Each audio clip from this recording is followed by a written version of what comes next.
네, 안녕하십니까. 이번 시간에는 가상자산 회계 처리와 관련된 쟁점들을 살펴보려고 합니다. 가상자산 보유자와 발행자 입장에서의 회계 처리를 쟁점별로 살펴보고요. 그리고 마지막으로는 가상자산 거래소 재무제표 표시와 관련돼서 이 회계 처리 쟁점이 있는 부분을 소개시켜 드리려고 합니다.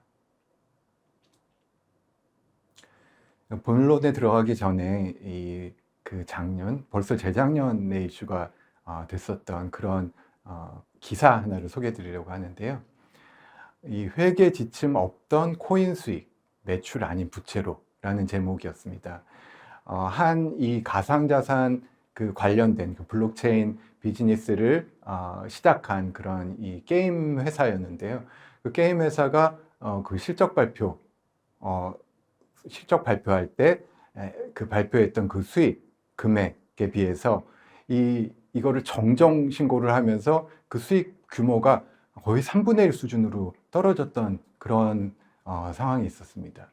이제 이렇게 이제 떨어지게 된 이유는 이 가상자산, 이 회사가 발행한 그 가상자산의 유동화 과정에서 수취한 그 대금을 즉시 수익으로 인식했었다가 이거를 감사인과 논의하는 과정에서 즉시 수익 인식 대신에 이제 선수 수익, 이제 부채로 인식하는 방식으로 회계 처리를 변경하다 보니까 이런 이제 굉장히 큰 이제 그 정정을 하게 되는 그런 사건이 있었는데요.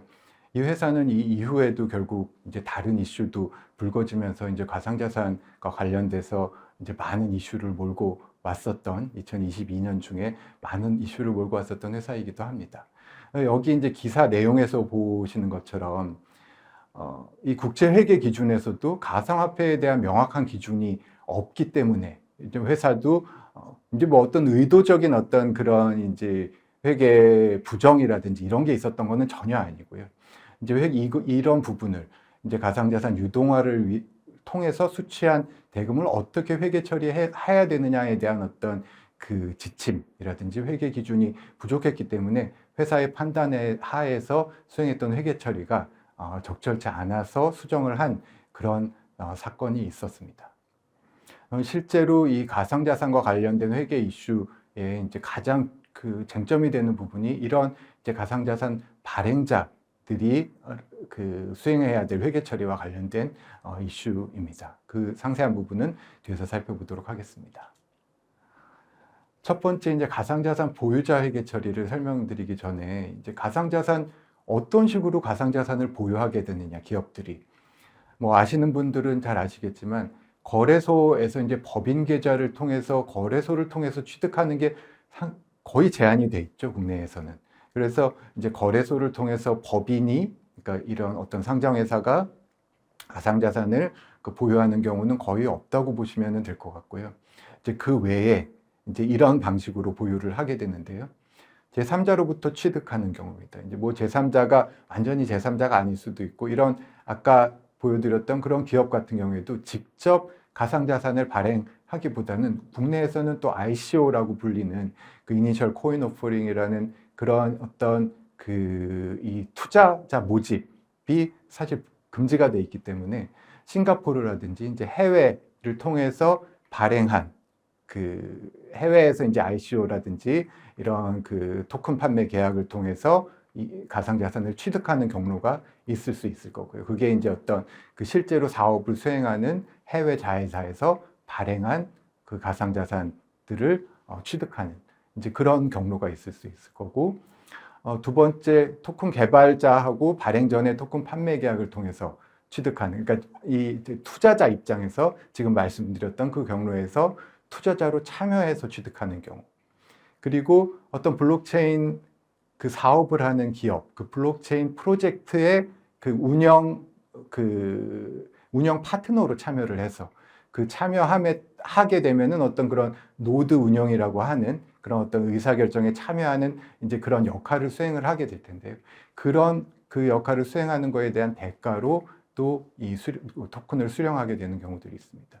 이렇게 오른쪽에 이렇게 제가 이제 그림을 캡처해 놓은 걸 보시면은 이것들은 이 카카오 이제 다 아시는 회사니까 이제 카카오가 발행한 카카오에서 수행하는 어떤 블록체인 프로젝트에 참여한 그런 운영 파트너들입니다. 그러니까 보시면은 어떤 특별히 가상자산이라든지 인터넷 기업 외에도 전자제품 제조업체라든지 이런 그 언론사도 이제 포함이 되어 있는 걸 보실 수 있죠. 그러니까 어떤 그 가상자산과 관련된 사업 기회를 보고 이런 이 프로젝트의 운영 파트너로 참여를 해서 취득하게 되는 경로가 있는 것입니다. 그리고 토큰 발행자 입장에서도 토큰 발행해서 다 외부 투자자에게 유동화시키는 것이 아니라 본인이 어떤 그런 그 블록체인 운영 목적으로 보유하고 있는 부분이 있을 수 있고요. 또 가상자산 거래소 같은 경우에는 수수료를 이 법정 통화, 그러니까 원화로만 수령하는 게 아니라 그 가상자산으로 수령하는 경우들도 있는 거죠. 그러니까 그런 거래 수수료로 수취한 코인을 보유하는 경우들도 있을 겁니다. 그런데 이런 보유자에 대한 회계 처리는 그래도 꽤 이른 시기부터 그 논의가 진행이 되어 왔습니다. 그래서 그 IFRS 해석 기관인 IFRS IC, 그 인터프리테이션 커미티에서도 그런 논의를 거쳐서 아젠다 디시전을 냈고, 국내 이제 한국 회계기준원에서도 그 IFRS에 따른 그 아젠다 디시전에 따른 내용과 같이 질의회신 형태로 이 가상자산 보유자의 회계 처리에 대한 지침을 이제 발행을 했는데요. 보시면은 무형자산이나 재고자산으로 분류하도록 하고 있습니다. 일반적으로는 무형자산이고 그 암호화폐 등을 이런 어떤 그 통상적인 영업 과정에서 판매 목적으로 보유하는 경우라고 하면, 그러니까 브로커 딜러 입장에서 보유하고 있는 그런 가상자산이라고 하면은 그럴 때는 재고자산으로 분류한다라는 이제 그 가상통화 분류와 관련된 그 KIFRS의 질의회신을 낸 게 있고요. 그리고 일반 기업회계 기준, 그러니까 그 비상장 회사들에 대한 그 기업회계 기준인 거죠. 왜냐하면 이 사실 가상자산 거래소들은 다 비상장 기업들인 거죠. 그래서 가상자산 거래소들은 대부분 일반 기업 회계 기준을 적용을 하고 있는데, 일반 기업 회계 기준에서도 이 가상자산 회계 처리에 대한 질의가 있었고요. 그 질의에 대해서 어떻게 회신했냐면은 일반 기준에서는 이 가상자산 회계 처리에 대해서 규정하고 있는 게 없으니까 회계 정책을 개발해서 적용을 해야지 된다라고 이제 그 회신을 하면서, 그렇게 회신하면서 어떻게 얘기했냐면은 공개돼서 이용 가능한 가격으로 평가하고 평가손익을 당기손익에 반영할 수 있다라고 회신을 했습니다. 결국 이거는 무형자산이냐 재고자산이냐 이런 거는 따지지 않고, 그래서 어떤 가상자산이라는 자산으로 분류를 해놓고 그 평가는 이 시가로 거래돼서 공개되는 그런 시가로 평가해서 그 시가 평가 차익을 당기손익으로 인식한다라는 회계 처리를 이제 질의회신 형태로 공개를 한 거죠. 그렇기 때문에 대부분의 이 가상자산 거래소들, 비상장 회사인 가상자산 거래소들은 여기에 따라서 자기 거래소의 어떤 그런 공시 가격을 적용해서 이 가상자산을 시가로 평가를 하고 있습니다. 그럼 IFRS에서는 무형자산, 재고자산으로 분류하고 어떻게 평가를 하느냐?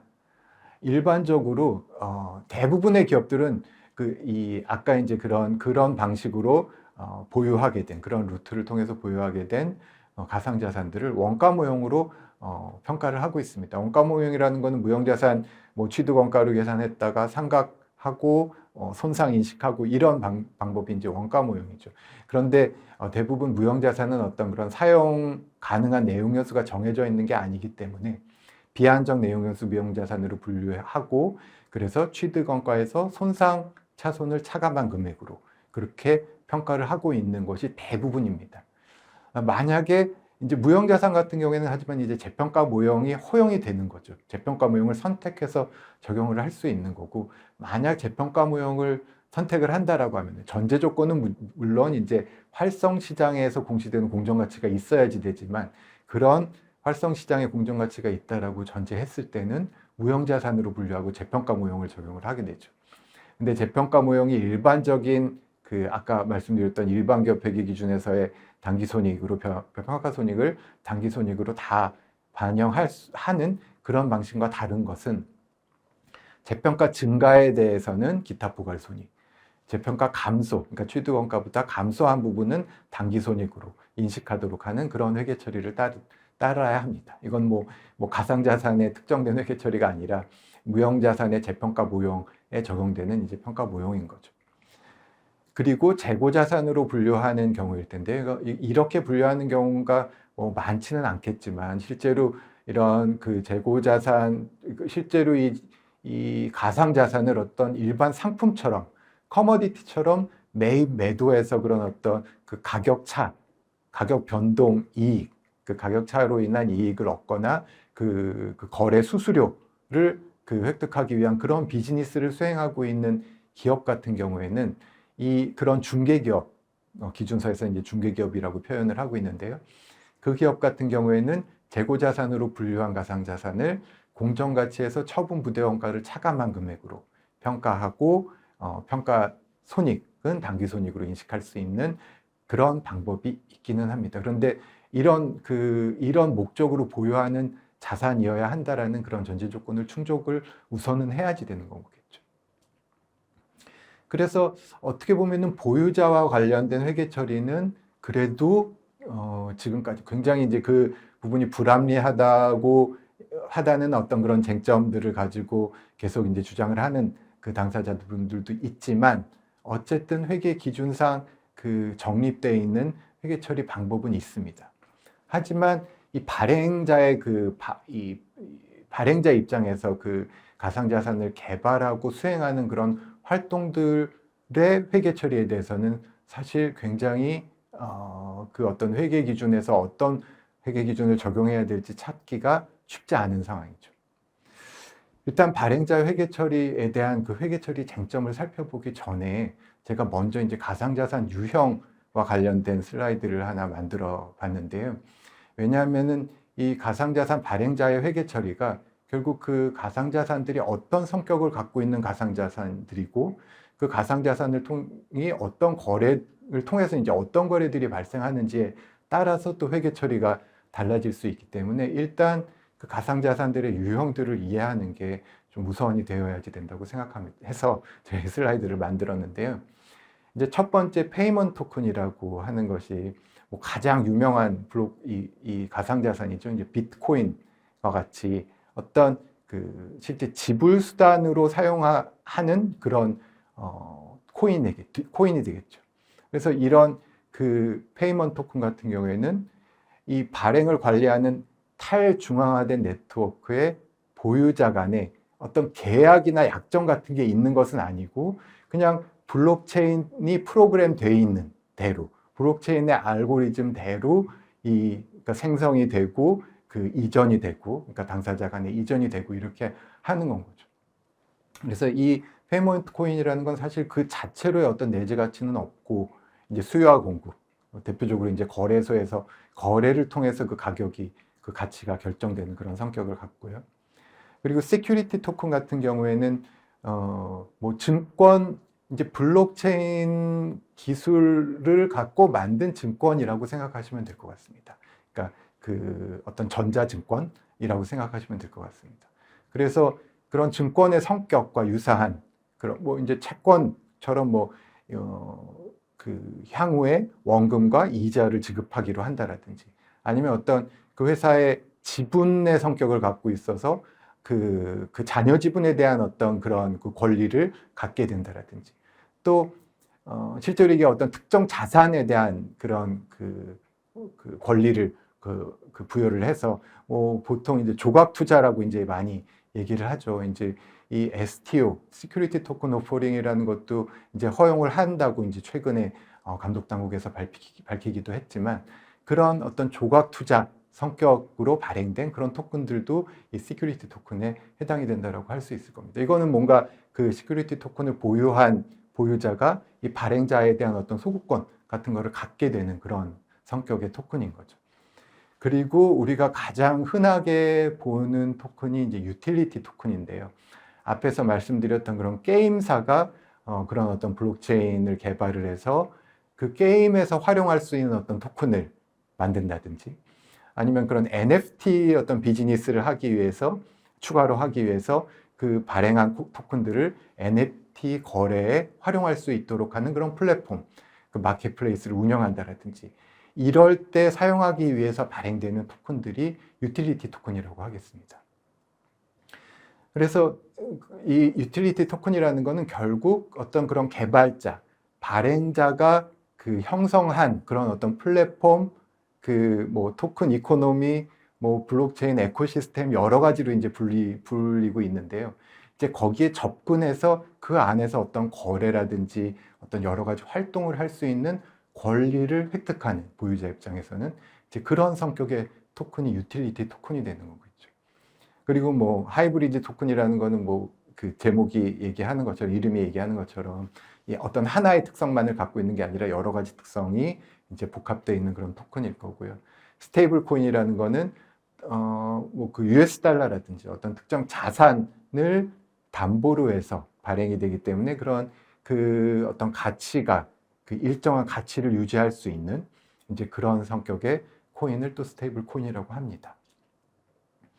그러면 이 가상자산 개발자, 발행자가 이 가상자산을 발행하고 그 앞에서 말씀드렸던 그런 에코시스템을 운영하는 그 과정들을 한번 살펴보려고 하는데요. 이 뭐 발행자 입장에서는 보통 백서라는 거를 발행을 하죠. 뭐 이 어떤 식으로 내가 지금 이런 블록체인을 개발을 해서 이런 코인을 발행을 할 거고 토큰을 발행을 할 거고, 그런 토큰들이 어떤 식으로 그 이제 투자자나 이제 사용자들에게 배분이 되고 그 우리는 그러면 그 어떤 에코시스템을 그 형성을 해서 이 보유자들이 이제 가상자산을 사용할 수 있도록 할 것인지에 대한 어떤 사업 계획서 같은 거죠. 그러니까 사실 어떤 계약의 성격보다는 그런 사업 계획서의 성격을 갖고 있는 게 이 백서라고 할 수 있습니다. 그런 백서를 갖고 이런 그 블록체인을 개발을 하면서 그 앞에 이제 기사에 났던 기업처럼 외부 투자자를 모집해서 이 토큰을 향후에 이제 실제로 토큰이 발행이 됐을 때 토큰을 지급받을 수 있는 권리를 판매를 하는 거죠. 그래서 뭐 보통 이제 토큰 세일즈 어그리먼트라는 거를 맺고 이제 바로 그냥 토큰을 주기 전에 이제 개발하는 과정에서 이제 사전적으로 투자금을 모집하기도 합니다. 그래서 그렇게 투자금을 모집하고 이 실제 블록체인을 일단은 완성을 해서 토큰이 발행이 되면은 그 투자자들한테 이제 토큰을 지급을 하게 되는 거죠. 거기서 끝이 아니라 결국 백서에 그 이제 펴낸 것처럼 어떤 식으로 이 에코시스템을 형성을 해 나가겠다 하는 그런 사업들을 이제 하나씩 실행을 나가기 시작하는 건 거죠. 그래서 뭐 게임 회사 같은 경우에는 기존의 인터넷 또 모바일 통해서 제공되고 있었던 그런 게임들이 있을 테니까 그런 게임들의 블록체인 기술을 접목시켜서 뭔가 새로운 어떤 서비스를 제공을 한다든지 그런 토큰 이코노미를 형성을 하는 어떤 그 발판으로 삼는다라든지, 아니면은 NFT 기반의 어떤 콘텐츠들을 개발을 해서 또 게임과 관련된 거일 수도 있고, 뭐 이제 다른 여러 가지 이제 요즘에는 그런 유통회사들도 많이 이제 이 NFT 비즈니스에 그 발을 내딛고 있죠. 그래서 그런 그 마켓플레이스를 만들어 가는 이제 그런 사업 계획이 백서에 담겨 있고, 그것들을 실제 토큰이 발행된 이후에 수행을 하게 되는 거죠. 이제 그렇게 수행을 하면서 실제로 그거를 혼자서 다 개발하는 것이 아니라 이제 제3의 개발자들이 참여해서 거기에 그 어떤 이제 새로운 앱, 보통 이 Decentralized 앱이라고 해서 DApp이라고 얘기를 부르기도 하는데요. 이 DApp을 개발을 한 대가로 또 이제 토큰으로 그거를 지급을 하기도 하고요. 그래서 결국은 그런 그 제3의 개발자들이 서드파티 디벨로퍼들이 이런 토큰을 보유하게 되는 그런 그 상황이 되는 건 거죠. 그리고 종업원들한테도 어떤 금융 용역에 대한 대가로 토큰을 지급하는, 그런 뭐 스톡 옵션을 지급하는 것처럼 토큰을 지급하기로 하는 그런 계약을 체결할 수도 있고, 또 이 뭐 에어드랍이라는 그런 어떤 이벤트를 통해서 무상으로 토큰을 배포하는 그런 이벤트들을 마케팅 차원에서 수행하는 경우들도 있고요. 그럼 보유자 입장에서는 이제 토큰을 투자해서 토큰을 수령했건 어떤 게임에 이라든지 이런 데 참여함으로 인해서 수령한 이제 토큰들을 어떻게 사용을 할 것이냐. 이 회사가 발행자가 개발자가 이 개발해 놓은 이런 환경에서 어떤 서비스를 이용할 때 그 이용 대가로 이제 토큰을 지불한다라든지, 아니면은 또 내가 이 뭐 운영 파트너로 참여를 해서 그 노드 운영에 참여를 하고 있다라고 하면 또 추가로 또 대가로서 이 코인을 받는 경우도 생길 거고요. 그리고 또 사실 어떻게 보면 그거보다 더 많이 활용하는 방식은 이 거래소에 상장을 시키곤 후에 이제 개발자가 또는 이제 거래소들이 이 가상자산을 거래소에 상장시킨 후에 거래소에서 토큰 매매를 통해서 어떤 그 가치 변동에 따른 어떤 그런 그 효익을 얻는 이제 그런 거래에 참여할 수도 있게 되는 거죠. 이런 모든 활동들이 어떤 특정 가상자산의 개발서부터 이제 사용까지 이루어지는 어떤 그런 그 활동들이라고 보시면 되겠습니다. 그러면 이제 이런 활동들과 관련된 회계 처리를 어떻게 해야, 어떤 것들이 그럼 회계 처리의 쟁점이 될 것이냐. 물론 이제 자세히 들어가면 더 하나하나, 앞에 말씀드렸던 하나하나가 또 이제 별도의 그런 이슈가 되기는 하겠지만, 가장 현재 이제 쟁점이 되는 이슈는 이 토큰 판매 계약에 따라서 수령한 투자금. 그 투자자들은 뭔가 그런 어떤 이 특정 기업이 수행하게 될 백서를 통해서 향후 수행하게 될 그런 사업의 어떤 그 가능성을 보고 투자를 했을 수도 있고, 이 토큰이 그 거래소에서 유통되면서의 어떤 그런 이익을 생각을 하고 투자를 했을 수도 있고, 결국 현금이라든지 또는 이제 다른 가상자산을 대가로 이 토큰 판매 계약에 따라서 토큰을 지급받게 되는 거죠. 그럼 일단 현금으로 이제 법정 통화로 대가를 수령했다고 했을 때 차변엔 현금은 들어오는 거죠. 그럼 그때 대변이 뭐가 될 것이냐. 아까 처음에 기사에서 소개해드렸던 기업처럼 현금 받으면 그냥 수익 인식할 수 있는 거냐. 사실 뭐 이 토큰 세일즈 어그리먼트 같은 경우에는 토큰 발행되기 전에 이제 그런 그 계약을 통해서 투자를 받는 경우들도 있기도 하기 때문에, 실제로 어떤 그 이후에 이 메인넷, 그러니까 블록체인을 개발하는 과정이 진행이 되고 있을 거고, 또 그게 또 완료되는 시점이 있을 거고, 투자자한테 실제로 그 블록체인이 완성이 돼서 투자자한테 토큰을 발행해서 지급하는 시점이 또 있을 수 있을 거고, 또 그 이후에 사실 그걸로 끝이 아닌 거죠.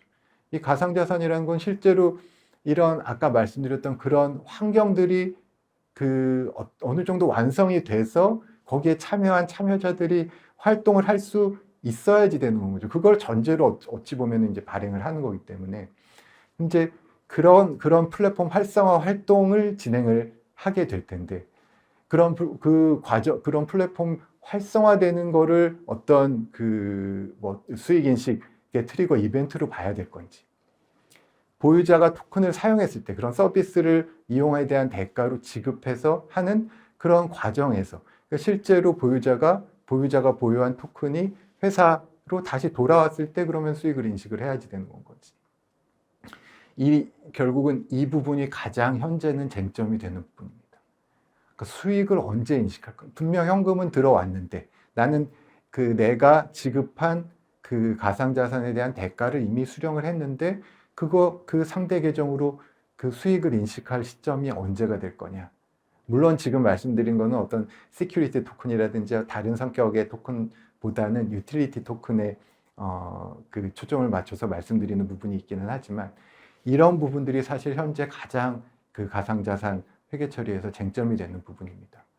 그래서 뭐 시큐리티 토큰 같은 경우에는 사실 언제 수익을 인식하느냐가 아니라 그 시큐리티 토큰 발행한 거를 기업의 어떤 부채, 차입금, 금융 부채로 인식을 해야 될 거냐, 뭐 아니면 다른 성격의 부채일 거냐, 뭐 이제 이런 부분들이 이슈가 되는 거고, 아니면은 뭔가 자본으로 인식해야지 될 그런 성격인 거냐, 이런 부분이 이슈될 것인 거고, 유틸리티 토큰 같은 경우에는 뭔가 기업이 제공하기로 한 약속이 있는 거 아니냐. 백서를 통해서 내가 이런 거를 하기로 했다라고 한다면은 그게 어떤 그 발행자가 지는 그런 계약상 의무는 아니라고 하더라도 최소한 의제 의무는 부담하고 있는 것이 아니냐. 그럼 그 의제 의무가 실제로 의무를 이행을 해서 소멸이 됐을 때가 돼야 결국 수익도 인식할 수 있는 거 아니냐. 이제 이런 것이 이슈가 되는 건 거죠. 아니면은 그 백서 자체를 계약으로 보고 이 투자한 투자자들, 보유자들을 회사의 그 고객으로 본다라고 하면 그거를 그럼 이제 수익 기준서에 따라서 그 수행 의무, 회사가 백서라는 계약을 통해서 고객들에게 약속한 수행 의무를 이행하는 시점에 수익을 인식해야 되는 거 아니냐. 이제 이런 이슈가 생기는 건 거죠. 그래서 기준서도 금융상품 기준서 같은 경우에는 시큐리티 토큰에 적용이 될 수 있을 것일 거고, 수익이나 충당부채 기준서 중에 이 유틸리티 토큰을 통한 약속, 그리고 이 뭐 백서를 통한 이런 거래들이 수익 기준서를 적용하는 대상이 될 거냐 여부에 따라서 1115 또는 1337호 수익 이 충당부채 기준서가 적용이 돼야 될 것입니다.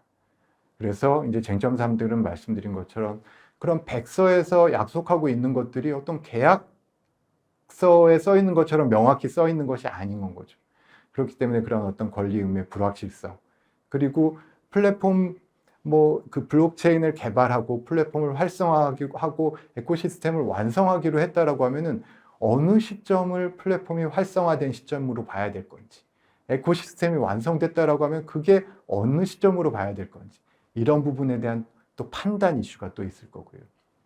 그리고 뭔가 고객 아니면 그 보유자들이 그 토큰을 이용을 했을 때 이 실제 수익을 인식할 수 있다라고 한다고 하는데, 사실 고객들은 이 고객들에게 그런 서비스를 제공하는 것은 발행회사만 제공하는 건 아니죠. 앞에서 말씀드렸던 것처럼 다양한 그 제3의 개발자들이 이 플랫폼에 참여를 해서 각자가 서비스를 제공하고 있는데, 그럼 그런 다른 제3자가 제공하는 서비스를 이용하기 위해서도 가상자산이 쓰여지는데 그 시점을 어떻게 파악하고 수익을 인식할 거냐, 이런 이슈도 있을 수 있고, 또 가장 큰 부분, 어떻게 보면 상당히 큰 부분이 거래소에서 매매 목적으로 어떤 그 가격 차이를 보기 위해서 매매 목적으로 이제 보유자들이 보유를 하게 되는데, 이런 경우에는 언제 회사가 이런 이 발행자가 이 이제 백서에서 얘기하는 그런 의무를 이행했다고